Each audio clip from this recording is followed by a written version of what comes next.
Greetings to viewers all over the world. You have been part of this show from day one, and we salute you. And let's keep moving on as a team. Let's discuss something. Let's talk about the welfare of the women and ladies out there, our country, Ghana. But before we do that, please subscribe. Just click on the red button at the right corner and subscribe. Like this video and share this video to others to watch and also contribute to the show. Let's think aloud as a people. Today we discuss something interesting. And I am your host, Charles Opoku. Today the spotlight is on Ghana. The very women and ladies in Ghana needs to hear this voice. They have to hear the voice that is seeking for their welfare and advancement. Dear viewer, I tell you a story or something that you may not know. You know, successive post-independence governments have embraced women's empowerment in one form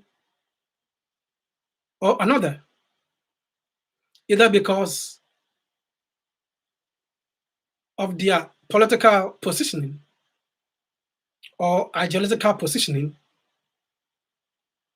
or because of the demands of organized domestic groups or donor partners,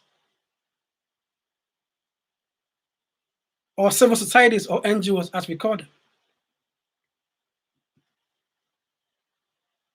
Plenty has been said, and rightfully so, about the need to involve or include women and ladies in the day-to-day administration of Ghana. Yes, we need to include our women in our participatory democracy.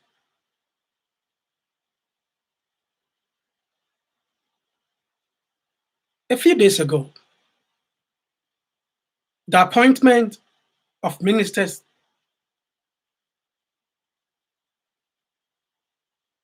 was out, and this appointment offers yet another perspective on women's empowerment and our growing democracy.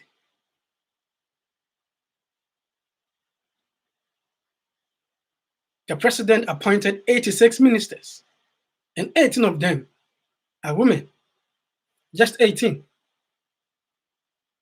Less than 30% of them happen to be women. The real owners of the economy of Ghana are being neglected. They have been sidelined or abandoned. On this show, this is our worry. Our major worry today is that why are the real owners of Ghana's economy being abandoned or neglected? Do we have any reason to neglect our women and ladies in the daily administration of Ghana? So today we dedicate this show to our women. We want to show our women some respect. All hard-working, virtuous, and responsible women some respect. So let's move on and let's talk something. But let's check out this thing. It appears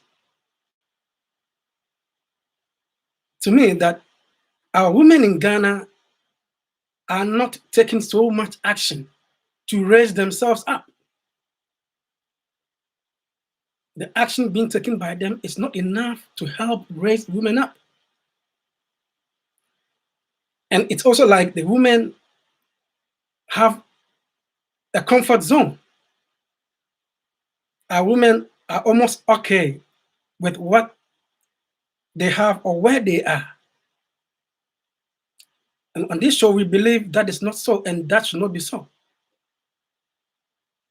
In today's globalized world, where media representation and advocacy shape social and political spheres, understanding advocacy and its impacts on the socioeconomic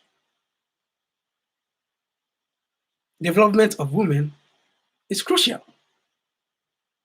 Yeah, we know we have several groups advocating or involved in advocacy.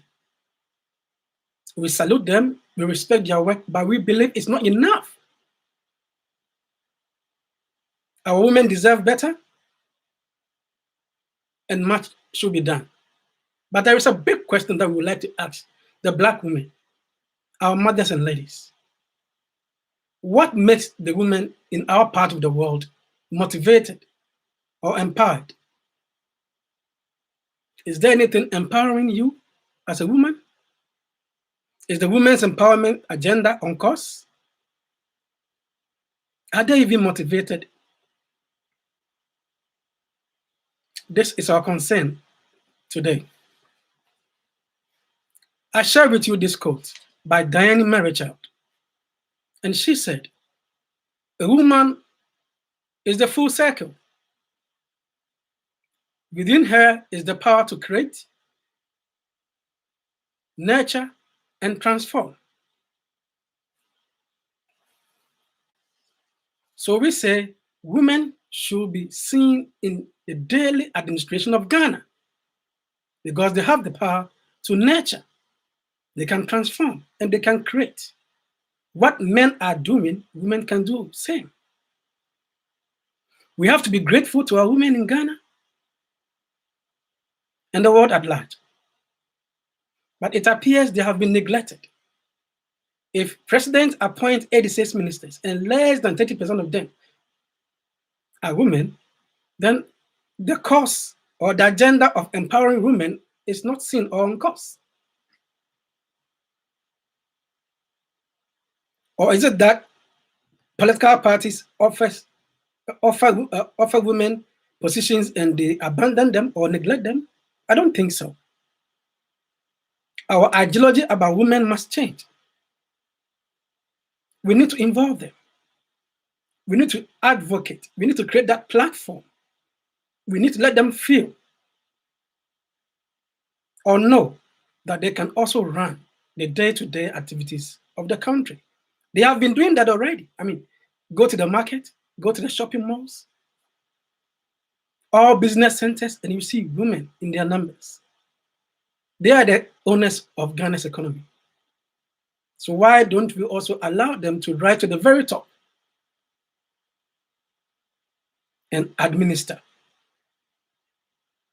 Before we end today's show, we would like to say a happy Mother's Day to all women and ladies out there for their support and concern.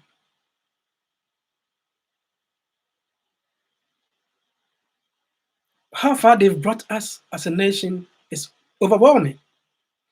And the Final Voice show cannot underestimate that. We cannot understate this, and we have to point out that women are still being neglected and abandoned, and the appointment is not so much enough. Political parties can do more. The NDC and the MPP, the CPP can do more. They can appoint more women into the administration of Ghana. They can do. Final Voice believe that women can do. They just need the platform or the stage, that advocacy, the strong advocacy, to allow these women rise to the top. Women elsewhere have done it. Sweden, Liberia, go to America, and other places. So women in Ghana or sub-Saharan Africa, be it Nigeria or elsewhere, can do better. Let's offer them that positions. Let's give them the platforms. Let's empower them. Let's have a strong advocacy for them. This is our concern and message to all women and ladies out there, that you can do it. And just rise to the occasion. Let the parties and people in charge know that women can do it. Because this appointment just came is not encouraging. 18 out of 86, less than 30% is the issue here.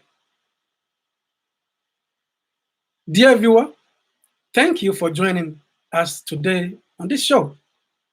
Please don't forget to subscribe, like, and share this video with our fellow women and ladies out there. And let them know that this voice, the voice that you are listening, the final voice, support them. And we will make sure or encourage them that women will rise to the top and help in the daily administration of Ghana, our dear nation. Thank you for joining me today.